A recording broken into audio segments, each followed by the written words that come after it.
Let's go to the Texas border. This is where President Joe Biden and former President Donald Trump visited this afternoon, there to discuss their own thoughts on the crisis at the border. We know illegal immigration, it's the top issue here in Texas. It's number one. So we have political reporter Jack Fink with us here.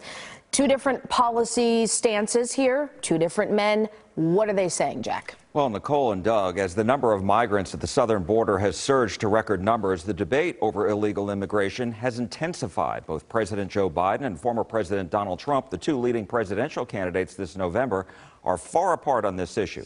This afternoon, President Biden has been in Brownsville meeting with Border Patrol agents, law enforcement officials, and local and state Democratic leaders. He is still pushing for the bipartisan Senate border deal, even though it recently fell apart. The president says the measure would add Border Patrol agents, asylum officers, immigration judges, and detection equipment for the deadly drug fentanyl. Former President Trump is 325 miles away in Eagle Pass. He has also been meeting with Border Patrol agents, law enforcement, along with Governor Greg Abbott, who briefed him on the state's operations.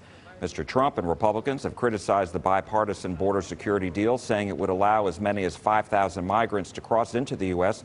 on any given day before the president could shut the border down. President Biden, though, says the bill would discourage people from coming to the U.S.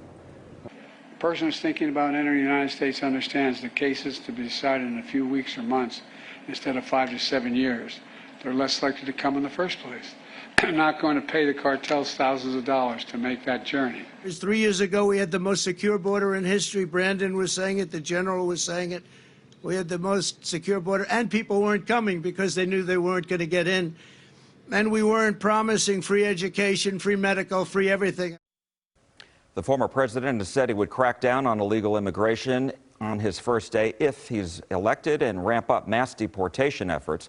The Border Patrol union did come out in favor of the bipartisan Senate border security bill, but the union still sharply criticizes President Biden's policies. Democrats in Congress say Republicans just want to play politics and don't want to solve the problem. Republicans in Congress say they believe they still have leverage to develop a better border security bill.